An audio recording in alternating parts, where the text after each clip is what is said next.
Welcome back, everybody, after our short recess. Back to hearing submissions for our draft speed review plan, and I would like to welcome Sean to make his submission.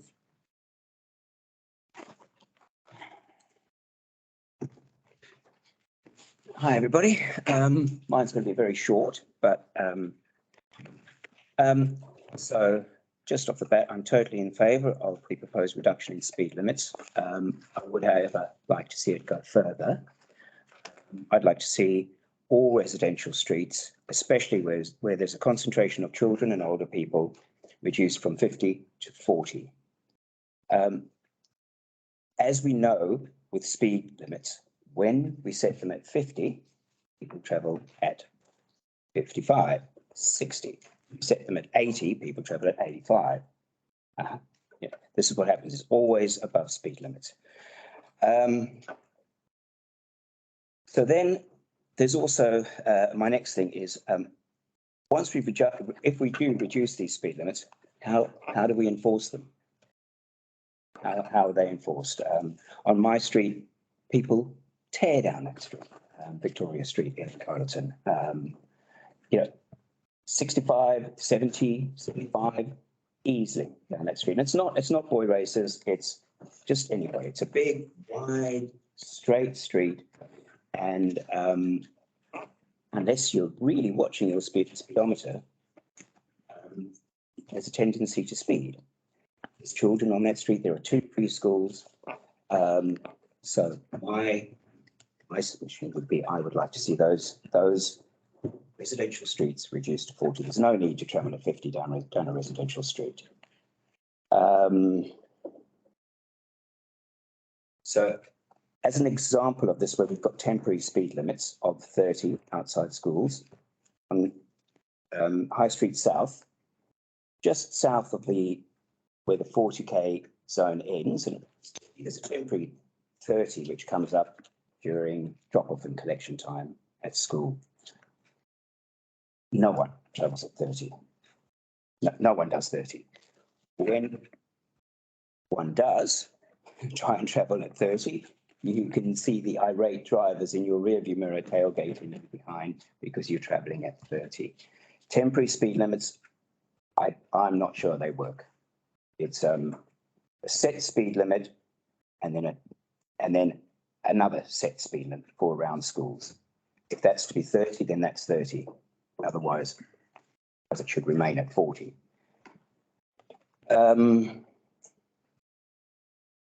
So that to me, how do we enforce those speed limits? How do we make sure that people do travel at that speed limit? For me, at the very least, it would be speed cameras. I know that's an expense, but how do you do it? How do you make sure people travel at the speed limit that's being set? Because just if anyone does travel along High Street South during school drop-off and collection times, I would like to see people travelling at 30, because they don't. Lastly, for me, on my street in particular, I know there's a lot of controversy around the Kiwi Rail closure of crossings. Certainly for me, it's totally personal, but certainly for me, this would be a huge benefit on my street. This will prevent the speeding that goes from Lincoln to High Street, where people use it as a way of getting from Lincoln to the High Street very quickly. So for me personally, I'm all in favour of that closure on Victoria Street, and I just want to close with that little bit of controversy. And that's it. That's from me. Awesome. Thank you. Well, as you know, we're talking or part of the Waka Kotahi and the Kiwi Rail road closure, railway crossing closures aren't part of this here. I know, I realise that, yes. Thank you for slipping that one in as well. Do we have any questions from any of our committee? Yeah, sure. Thanks for the presentation and for the boldness. I do notice you've got some written notes here. Could I ask you, you table those for us? Because I think there's some covered in there that's helpful for me. Yep, sure, you can, yeah. If you could email them to Rob. Yeah, absolutely, yeah. The second part is that, talked about Victoria Street, any issues, and if, assuming rail crossing off to one side, street's still open, issues there? Well, there are two preschools on Victoria Street. Both, one kind of in the middle and one near the top, near High Street. I really feel that should be, there should be a permanent slower speed around that, whether it's 30 or 40. I don't know, but I don't know if anyone has seen some of the studies done where cars collide with pedestrians at different speeds, and the difference between 50 and 40 and 30 is enormous in the damage done to a body. The way that people speed up and down that street, I'm really surprised it hasn't happened yet, but it is only a matter of time before we see some kind of accident involving a child on the street. Kids are out there on their bicycles, walking their dogs. Older folks are out on their mobility scooters. It's a residential street. It should be driving slowly up and down that street, and I think that applies to a lot of the residential streets in Carterton.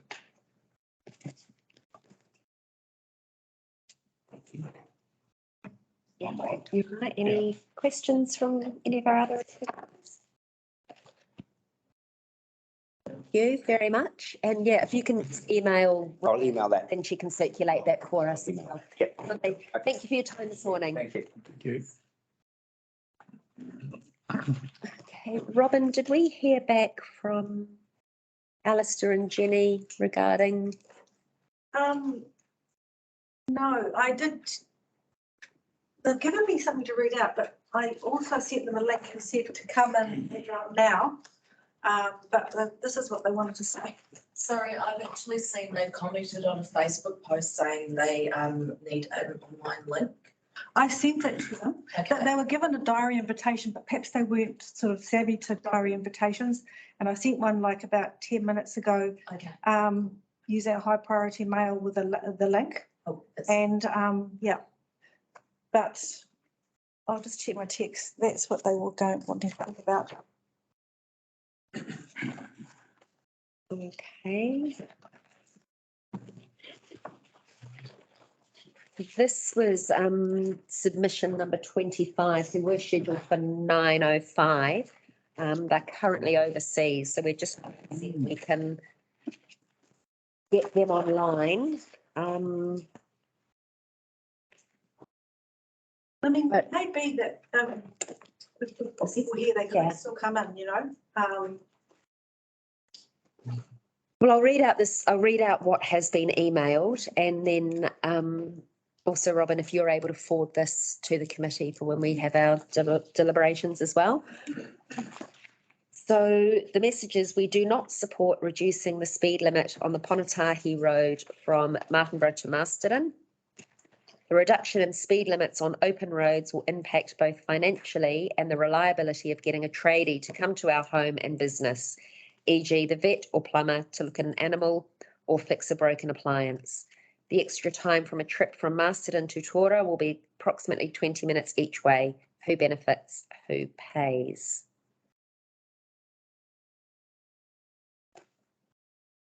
So we'll table this, and then if they are able to come in and we have a gap, then we can Do we know where they live, Robyn? They live in Tora. Yeah. Yeah. Okay, so this one number 20.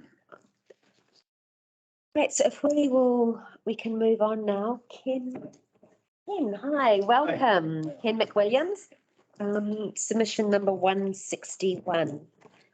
So you've got 10 minutes to make your submission, or speak to your submission, but if you allow some time for questions within that 10 minutes. No problem.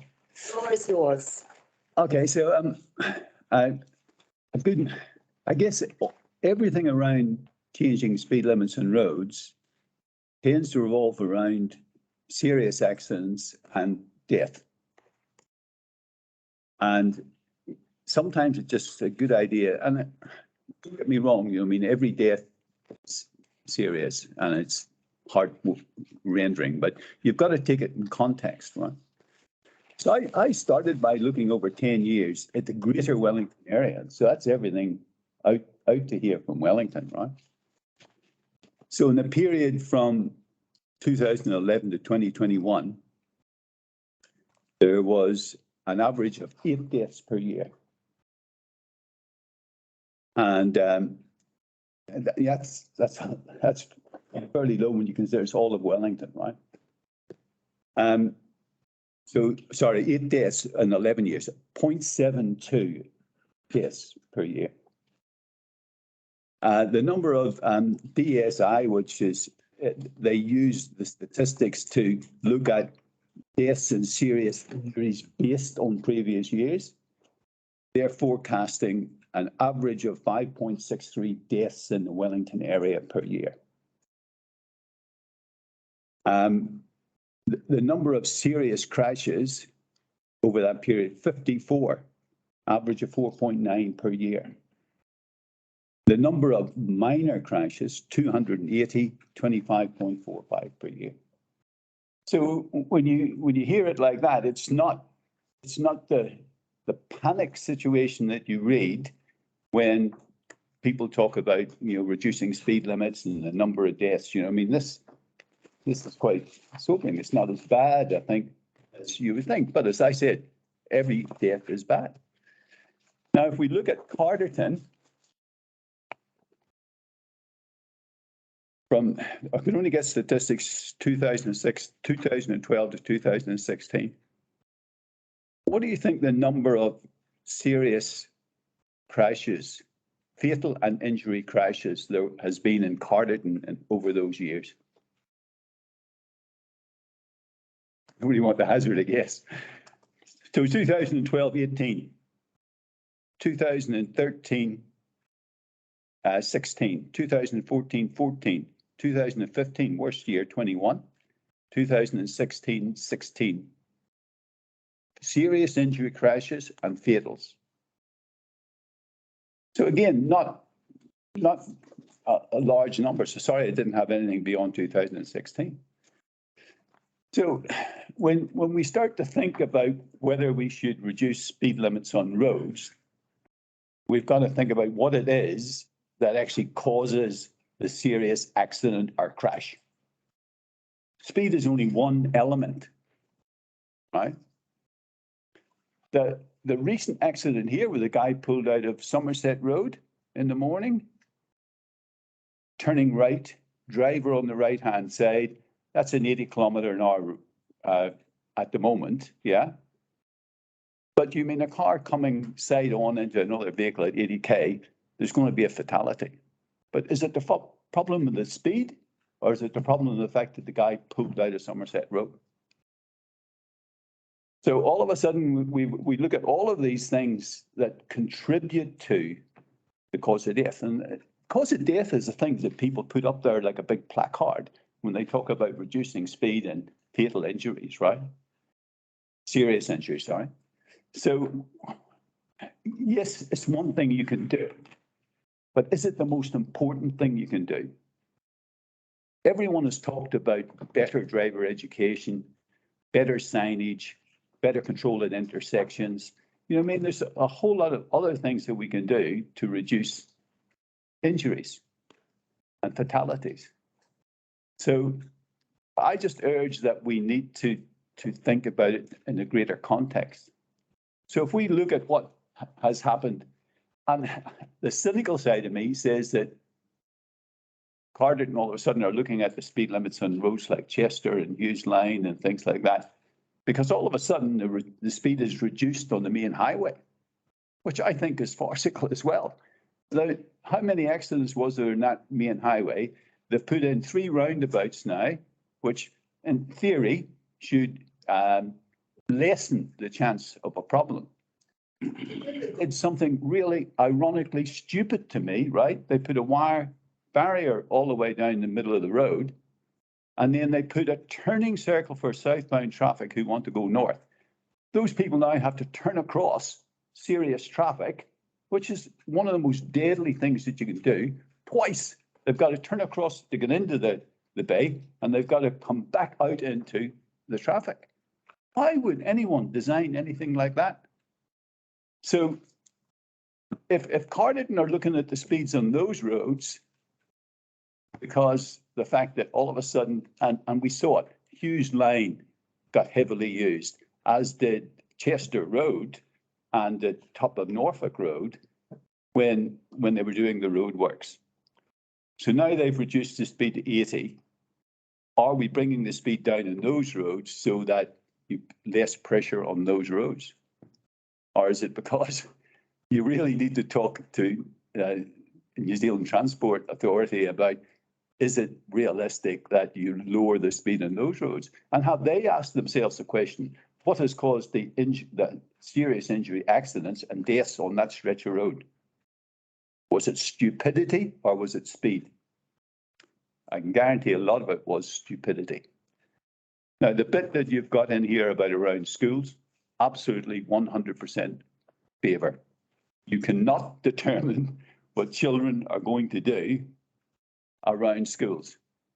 Never mind the children, you cannot determine what parents are going to do around the school at time when they're picking up their kids. Park on the other side of the road, open their car door for a start, step out onto the road. You know, we've all seen it, right? So all I'm saying is, before we jump in and make massive changes that impact, as that person who you read the letter out, means that you reduce the speed on the roads, you reduce the convenience of people being able to get to point A to point B, and you're reducing it on roads that are dead straight, haven't had a history of accidents, don't have a lot of intersections on them. Why would you do it, right? We've got to think about it from a common sense point of view and not purely from the point of view of speed. That's my bit. Thank you. Just a question on your submission. I note in our report here that on the gravel roads, you have advocated for them to be reduced to 80 maximum, and that some should be restricted to 60. Yeah, absolutely. I mean, what's the point of going really, really fast on a gravel road? It's a chance of an accident, right? Because you've got no grip whatsoever, right? But not only that, you've got to maintain some of these gravel roads. And going any faster on those gravel roads, all you do is dig up. Look, I'm a fisherman. I drive on these gravel roads all of the time, right? So I'm saying, you mean, like, it makes sense to go a bit slower on the gravel road, yeah. Thank you. Do I have any questions from any of our committee? I have to say, can you confuse me with the numbers around Greater Wellington? These numbers here came off the Ministry of Transport site. Seem to be coming up with numbers like hardly any accidents. Yeah, so the number of, so 2011, the number of fatal crashes was none. None. Would you be able to email Robyn? I can give it to her. And we can then circulate, and also the statistics for Carterton as well. Yeah. We can use those when we have our deliberation. Yeah, Hannes. Yes, excuse me. So within the speed management plan, we do refer to the crash history from 2012 to 2021, and that's based on the gas system. So the information is there. Yeah. So for the more reason. I don't know. I couldn't find it. I had a bit of a look. And, yeah. Got it. I can show you afterwards. Yeah. But, so yeah, I mean that's just my thoughts. I don't want to see people impacted by reduced travel times. I mean, I think the stretch now between Carterton and Master is ridiculous. You know, I mean, like that road had no real problems before, right? And any issues that it potentially had have been fixed, particularly by the Namatawa roundabout. You know, I mean, that was always a difficult place to get out of. And more so now with the industries down the top end of Norfolk Road. So those two, I didn't know why they put the other roundabout in at all, right? And why they put the wire barrier and the turnaround area, particularly the turnaround area, I think it's a nonsense. You know, I mean, you're forcing traffic. Unfortunately, that's out of our remit because that's Waka Kotahi's. Surely you can submit to it as a local council. Submissions were made, but Waka Kotahi controls all estate highways. So as we have had put submissions in, it has been done now. We have no remit as a. Is there a rationale of reducing it to 50 or 80, sorry? It's all part of their bigger plan, apparently. Sorry? Yeah, it's part of their plan. So, Ken, thank you so much. That's okay. No more questions from anyone? Lovely. Thank you very much. Appreciate your time. Appreciate it. Next we have Danny. So, submission number 173. Now, I believe we have a PowerPoint presentation. Okay, awesome. I know this is a lot to get through, so, and I'm sorry if I was on Talkback Radio, I'd be saying first time caller, so I've never done this before, so. That's great. They're gentle on you. Thank you. If also, if Oh. you have, can you please?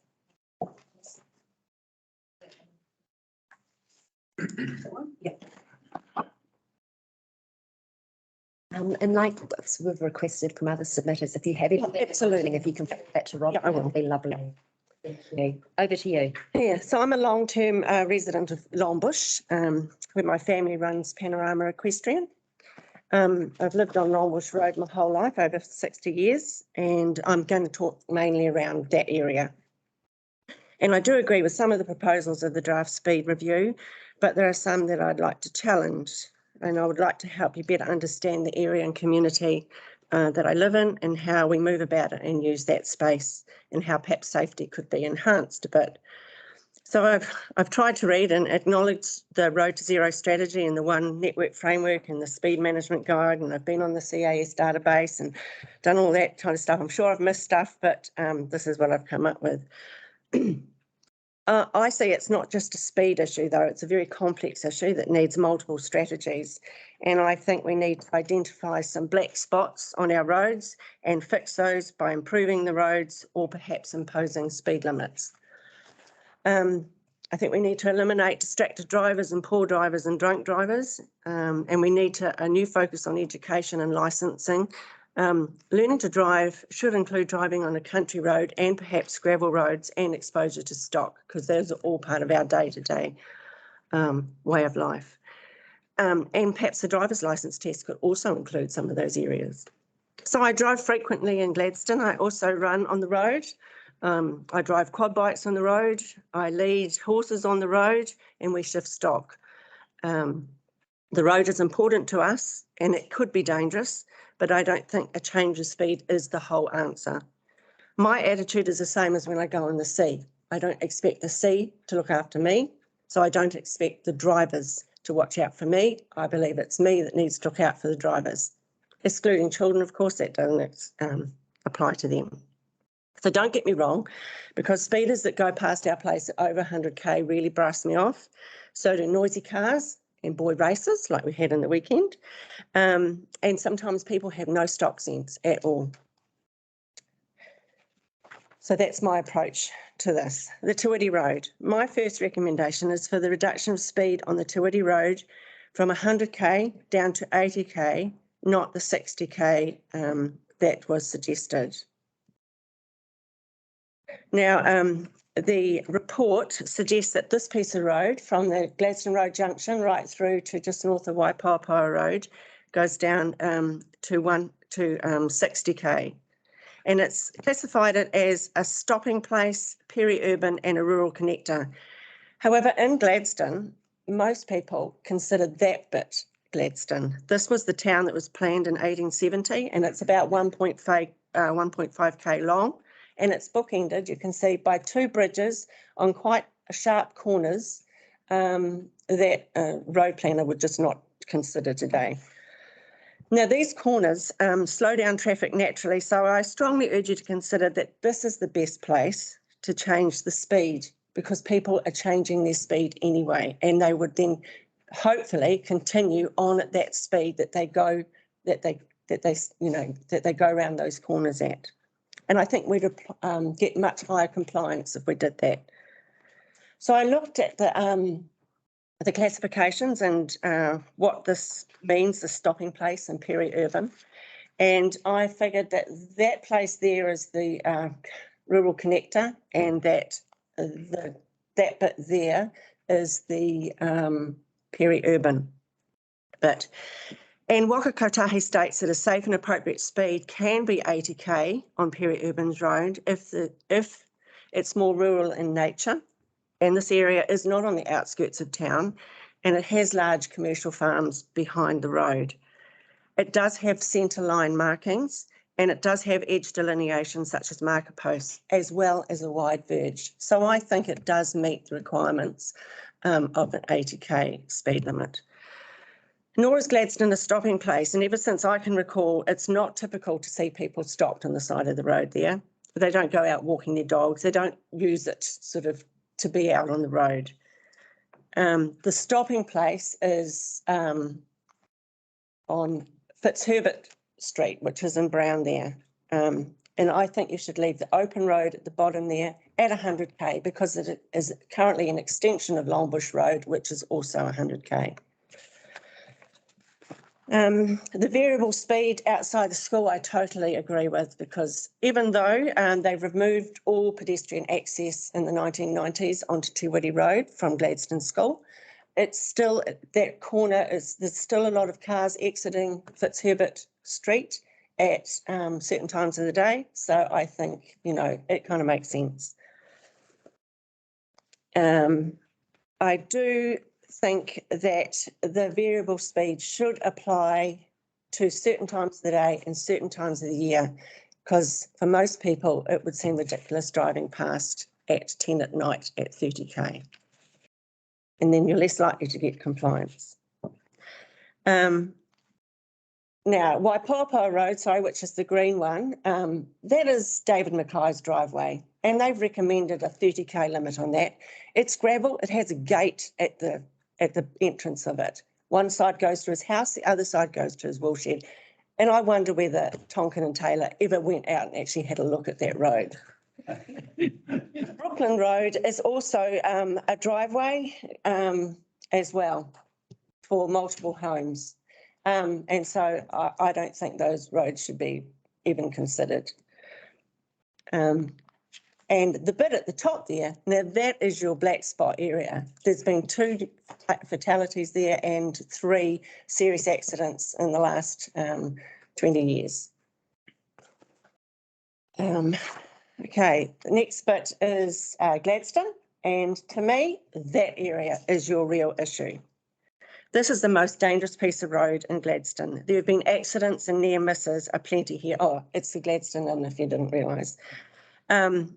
Because patrons have to pull out into traffic as they re-enter traffic. They have to walk along the side of the road often if there's a lot of cars there, and they park on the road. And they also often walk onto the road or across the road to get better phone reception.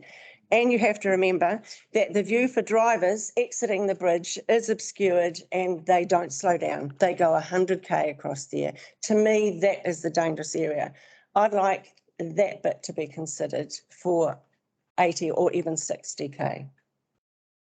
I think you can leave the rest at 100k.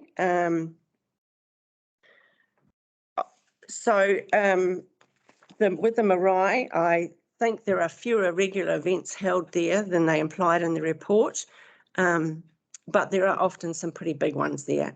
Any parking on the road, no matter the speed limit, is risky, and I think perhaps they should look at doing off-road parking as a priority. However, I'm sure they would still park on the road, so I think was suggested large flip-down signs, possibly with flashing lights, would be an excellent idea for when there's an event held at the marae.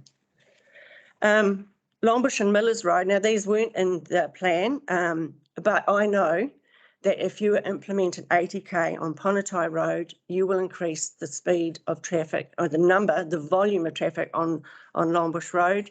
It's already happened. When you did the speed reduction on the main road, people decided to come through there. Now, a lot of that road is straight and wide and fine, but some of it is narrow and windy, and it just won't stack up to a larger volume in traffic. So the unintended consequences of putting in, implementing some speed changes need to be considered, because people will always try and find a faster way to get there. So a couple of other recommendations. I think the plan needs to be a bit more simpler and uncomplicated. Often a road has 4 different speed limits on it, or you come to an intersection and one way is one speed, you've gone one speed and the other is another speed. It's way too complicated. I'd like you to fix, not tweak, that S bend on Te Wiri Road where we had all those accidents. And finally, I'd like to take a deep dive into the Tonkin and Taylor report. It kind of disappointed me a bit. And I acknowledge too that 1 death is too many, but the numbers are relatively small. There were 5 fatalities east of Carterton in 10 years. That means the use of percentages does not give you a clear picture. When the numbers are small like this, you must take time to look at them individually in more detail. One of those, for example, was a truck where the road gave way. So that's really only 4 accidents.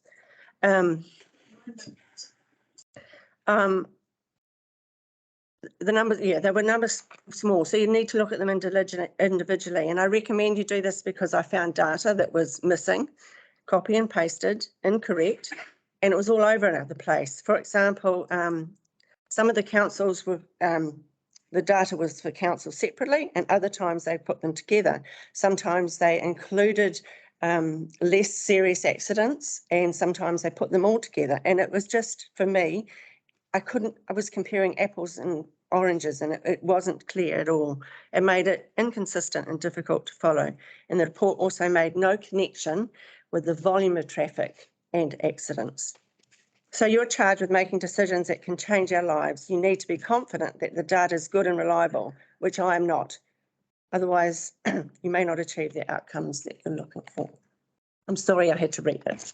Thank you. No, and if you can email that all for Robyn, if she can circulate it to us, that would be fabulous. Time for a quick. Sorry.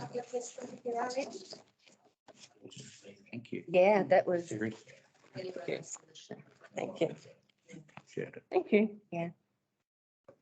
You didn't have a question? No. No. No. Thanks, Monica. Hi. Thank you. Okay. John Laing. Welcome. Thank you. So John's submission is number 204. So you have 10 minutes. Hard copy here. Oh, lovely. What is it? So I think it's here.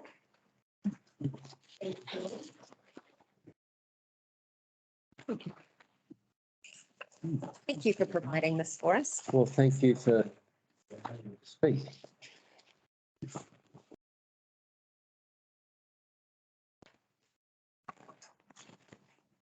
I live on Millers Road. Sure most of you know probably where that is. It's a fairly busy through road these days for traffic going further afield.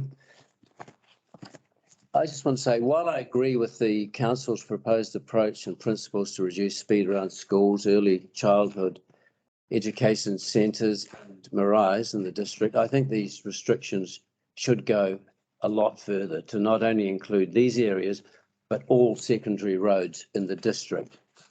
Most of Carterton's district roads began life in the 1860s as rudimentary tracks constructed by settlers.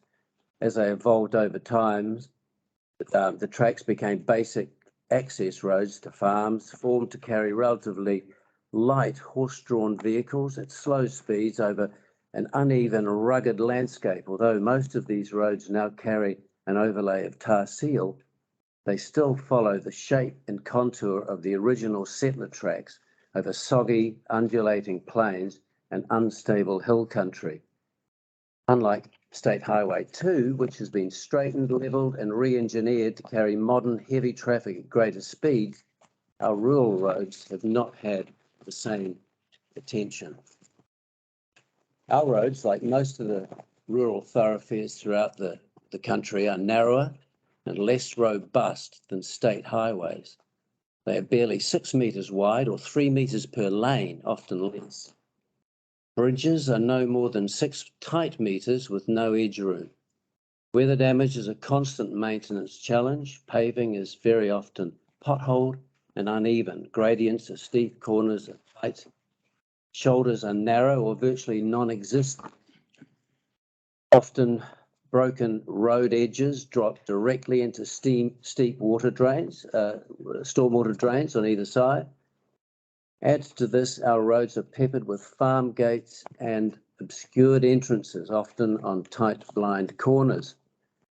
The vehicles that now use these roads on an increasing daily basis, stock trucks, logging trucks, delivery vehicles, tradies, oversized agricultural machinery, are many times wider, bigger and heavier than the traffic these roads were designed to carry. They also travel a lot faster. Waka Kotahi regulations allow heavy, rigid vehicles, including concrete trucks, to have a width of 2.5 meters, a maximum height of 4.3 and a length of 12.6 meters. Add a trailer to that, to the truck, and you might have a total of 22 meters overall. The allowable laden weight of a commercial truck is 36 tons, but add a tandem trailer of 15 tons, you are allowed a total of 52 tons.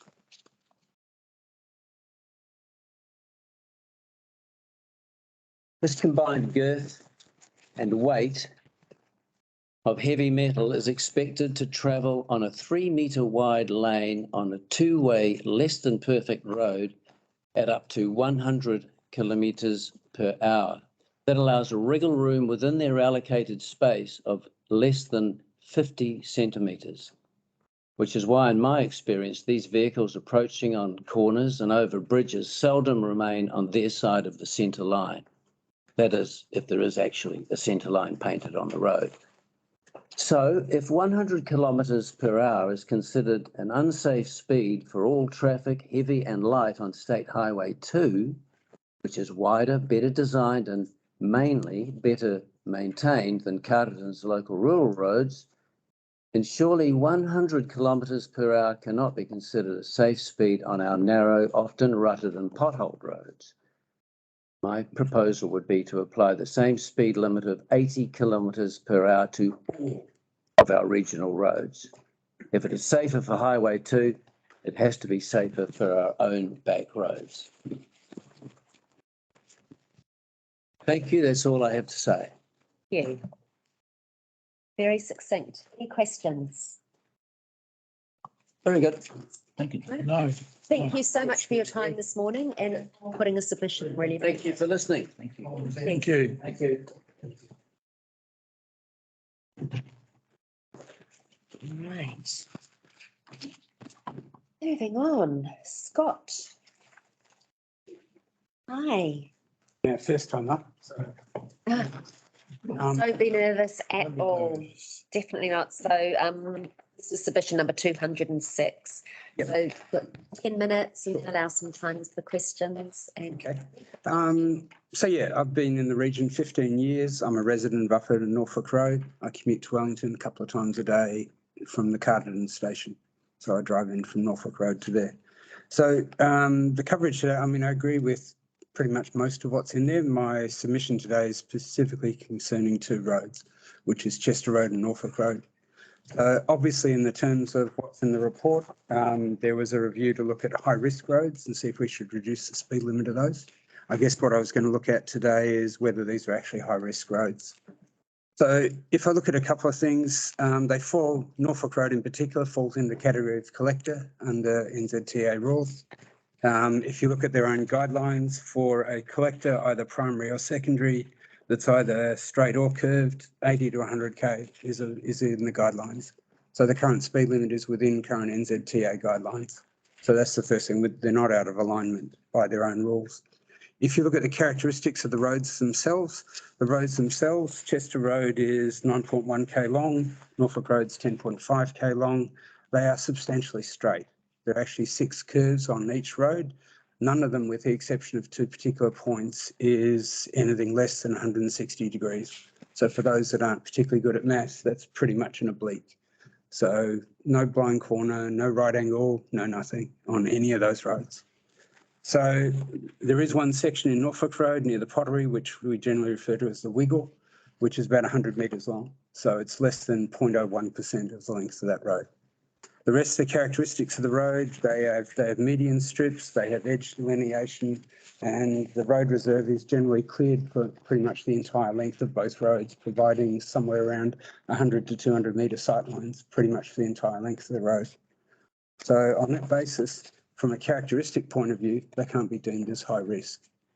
The second point of thing, and thank you for looking at the CAS database because I don't have access, though I did help build it. Yeah, we've looked at the report looks at 9 years of data based on those roads. So obviously the whole point of being high risk is there's a risk to protect. If you look at the road toll with those roads, and we looked at either crashes with serious injury or crashes with a fatality, on Chester Road, there are 0 serious crashes and there are 0 fatalities in that 9-year period. If you look at Norfolk Road, there are 0 fatalities. There is 1 serious injury, and I have first-hand knowledge of that because the guy that crashed landed in the paddock of the farry and my wife uses. So I heard all about it for weeks. That crash occurred almost half a k's south of Chester Road. So clearly had nothing to do with the Chester Road intersection. It was just someone obviously not doing the right thing on a relatively straight section of road. So that raises the obvious question, what risk are we actually trying to protect by dropping the speed limit? There's no evidence of a road toll. There's been 1 crash on both roads in 10 years. And the road, by their own characteristics of NZTA, are classed as low risk. And they're within current speed limits. You sort of wonder what problem we're actually trying to fix here. The second suggestion in the report is about aligning the speed limit to that of the highway. And I won't get started on the misalignment between the 80k speed limit on the straight section of the highway versus the 100k speed limit on Rimatucker Incline with 30 plus blind corners. If we're talking about State Highway 2, I'm a little confused about the thinking because the thinking seems to be that because State Highway 2 is 80k, that therefore you have to change all connecting roads to be 80k. That doesn't seem to make sense. If you look at your own CBD, you've got a 40k speed limit. Does that mean every road connecting to that has to be dropped to 40k? No. The standard practice in most roading sections is to use transition zones, where when you're transitioning from one speed to another, you do a progressive section of drop downs of speed limits. So how does that apply to these 2 particular roads? Well, in Norfolk Road, you've already got it. You've got a roundabout. You've also got, once you cross the train line, you already drop down the speed limit anyway. So there's no direct connection between the speed limit on the main body of Norfolk Road and the highway. You're already going through multiple transition zones to get there. So the question of alignment between Norfolk Road and the highway doesn't make sense. If you look at Chester Road, yes, Chester Road feeds directly into State Highway 2. Yes, there isn't a transition zone. And if you want to create one, I'd be fine. You've got the, there's a number of things between the train line and that. You could do a similar sort of thing for about 100 metres or 300 metres, but there's no sense to make the entire road 80k just to link to a highway that is in some places 10 kilometres away. That makes no sense. So last point, there's been a suggestion that people are using these roads as a bypass.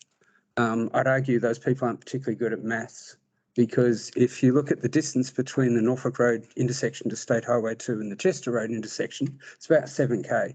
And yeah, when the construction was at its peak, yes, it was pretty awful. But right now it's actually getting back to normal, and it'll be normal pretty soon. If you go the long way around Norfolk Road and Chester Road, you're looking at almost 21k. It's 3 times the distance. Even allowing for the 20% difference in speed, you've got to be pretty bad at maths to think that's a good way to go. So that's it. That's all my submissions. Any questions? Thank you. That was great.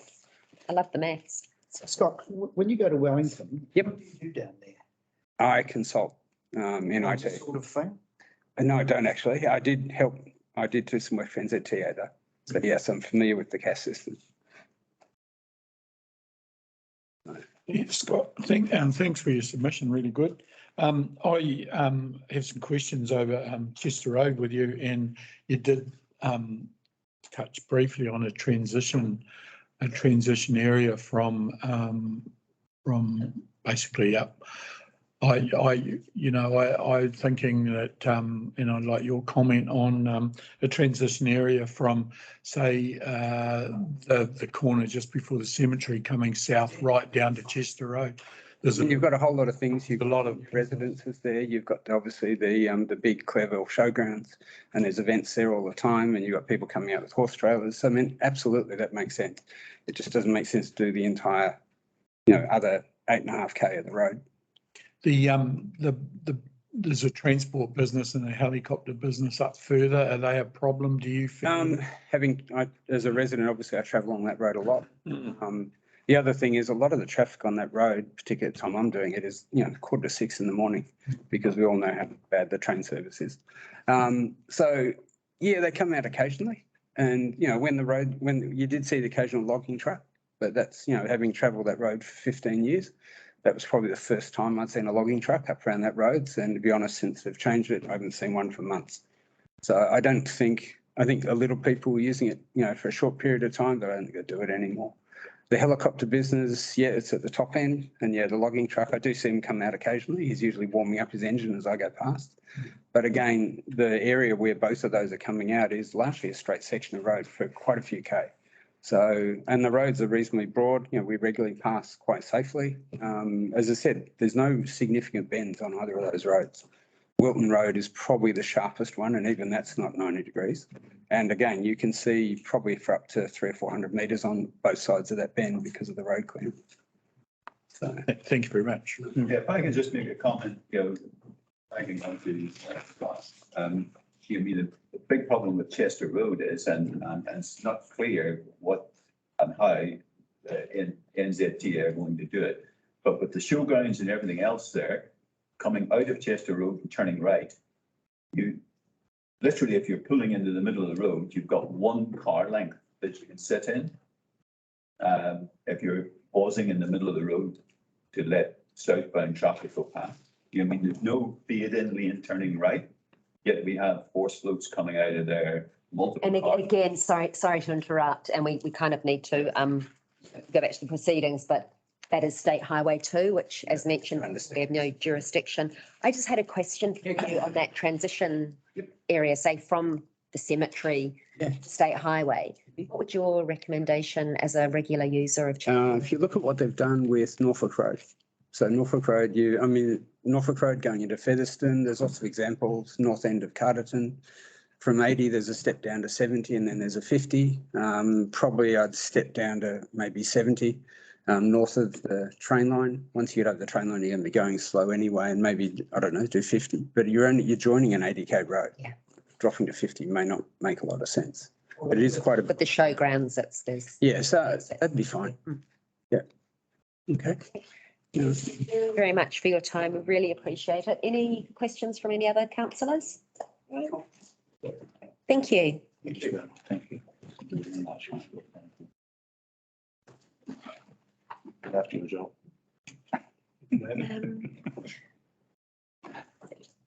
Harry? That's right. Right. Rex, do you want to, seeing you're here, would you like to join us? And so this is submission number 182. Rex, you have 10 minutes. So if you allow some time for questions, that would be great. If you do have anything that you've written, if you're able to email that Robyn, she can circulate with us. If not, then that's fine. So welcome. All right. Are you ready? We're ready. Okay. Yes. I want to talk about the roads that I know and travel on often, these being Te Whiti Road, Krakatau Road, Park Road and Morton Roads, Hughes Line and Carter's Line. These are all good roads and I can't see any justification for change. I object to all permanent speed changes on these roads, but I do support variable speed limits outside the Gladstone School and the Huranui Rangi Marae. I believe these VSL should be 40k per hour to tie in with what's already happening in the schools around Masterton. Hiwiti Road, the VSL of 40k around the Gladstone School at drop-off, pick-up and special events. The main entrance to the Gladstone School is off the side road, so basically it's just traffic that is coming from the pickups and drop-offs. I see no justification for lowering the speed limit from the wheelwright shop right through to Te Warau Road. It already has double yellow lines for 1 kilometre, and the bad corners near the Waipopo Bridge are well signposted with recommended speeds. I know that there has been probably about 4 deaths on those corners in my lifetime. I don't know that any of them were attributable to speed. Two motorcyclists were taken out by an American driving on the wrong side of the road. 2 other cars went straight off the bridge and didn't bother turning a corner. Such as the corner that, you know, you just do not speed on that corner anyway. Kokotau Road, I believe, should be left at 100k. This is a good road except for the Kokotau Bridge and the silly little culvert near the mushroom factory, both of which are self-governing as far as speed is concerned. With regard to the recent death, I'd perhaps ask, would hitting a tree head on at 100k be much different at 80k? Morton and Park roads, drive them quite regularly. They're not a lot of traffic use these roads, and I can see no justification in reducing the speed limit. Hughes Line, this wasn't a problem before State Highway 2 roadworks started, or there was a closure of State Highway 2 for a serious accident investigation. I believe it will return to normal use in the very near future once the roadworks are completed. There is no accounting for those who break the law intentionally. For example, motorbikes doing 200k down Longbush Road on most fine weekends, or those who blissfully unaware drive through the new stop signs on Hughes Line and Rutland Road. And in the last couple of months, I've had to brake for somebody that's gone straight through those stop signs. And once I was driving a truck and I had to brake real heavily to stop hitting them. If you want to reduce accidents, maybe a camera to get, people breaking the law or, ignorance, might be a better spending of money.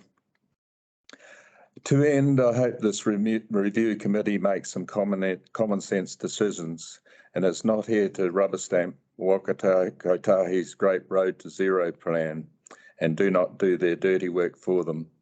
Their reputation is probably very close to zero now, so they're achieving 1 road to zero.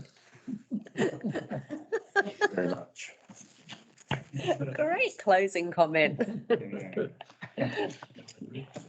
Any questions from any on the committee? No, I think we've got a sense of what you think. Reckon? Other councillors, did you have any questions at all?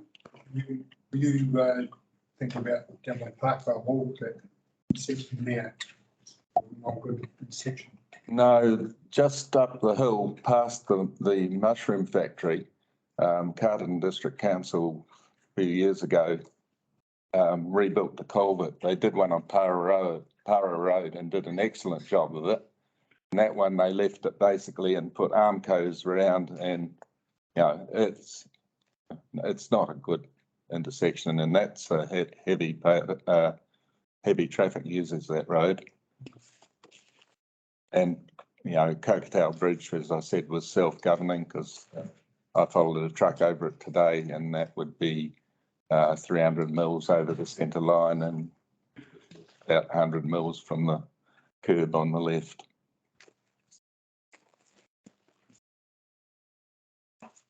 Thank you very much for your time. That was very That's enlightening. good. That's good. Appreciate the time you've made this morning and the time you've put into entering submission as well. So you want a copy of that? I guess possibly at time, I can take a copy now. And Well, you won't be able to read it. I will. I'll bring it to you, okay. That's great. Thank you very much. Don't forget your glasses as well. Thank you. Come in and read. Thank you. Yeah. No. So we've just got a little moment. See if our next submitter arrives.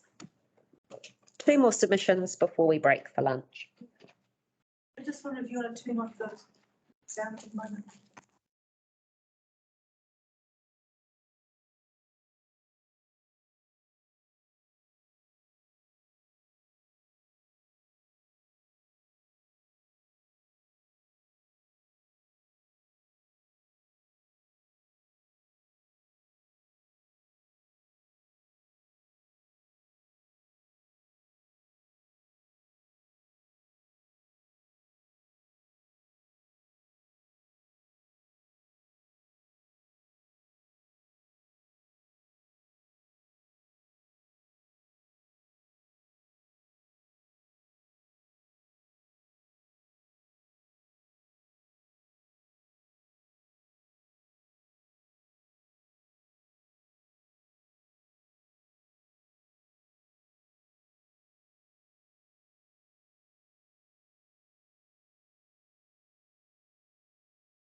So we're back online, everyone. Jane, hi, if you'd like to take a seat, thank you for coming in early. We had a couple of no-shows, so we're a little bit ahead of time. So welcome. Jane's made a submission number 49 on our submission. So you have 10 minutes, allow some time for questions. Yep. If you have anything pre-prepared, if you are able to forward that to Robyn and then she can circulate that to us.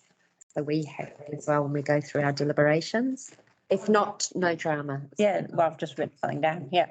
Awesome. So over to you. Thank you.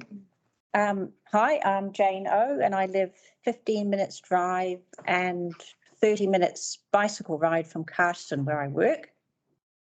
Thank you for letting me submit today on speed limits. Lowering speed limits reduces accidents, reduces wear on roads, makes zero carbon options such as cycling safer, and lowers carbon emissions. We all know that our rural roads are narrow, often winding, and increasingly more potholed. They are obviously often used by large, slow-moving rural vehicles such as harvesters and tractors. Rural areas around our towns are becoming more populated. More lifestyle blocks means more driveways exiting onto these roads. And the volume of traffic, particularly around the morning rush hour, is increasing. On my morning commute, I frequently see excessive speed and risky overtaking manoeuvres, especially on the Cockatow Strait, which is seen as a local raceway. For cyclists, especially those trying to commute to work, sharing the route with 100 km/h plus traffic on narrow roads with potholes and crumbling edges makes cycling challenging. Our rural roads are obviously not suited to fast driving. We are also in an escalating climate crisis. More frequent extreme weather events are causing huge costs to local councils and ratepayers. I'm sure I don't need to tell you guys this, with significant damage to infrastructure. Road transport causes 15% of New Zealand's total greenhouse gas emissions at the moment. Lowering the speed limit lowers carbon emissions. And I've got here show graph, which I forgot to bring. But I'm sure you're all well aware that when you start off driving, your litres per kilometre are high, and then you get your car moving and you get to a sweet spot or between about 40 to 80 kilometres, and then it goes up again, especially with heavier vehicles, which are mostly what are driving on rural roads. So I don't envy you your role. Councillors must have decisions that not everyone will agree with, but are in the best interest of the community at large. Hard decisions to achieve the best future outcomes for our place. Here I get on my soapbox.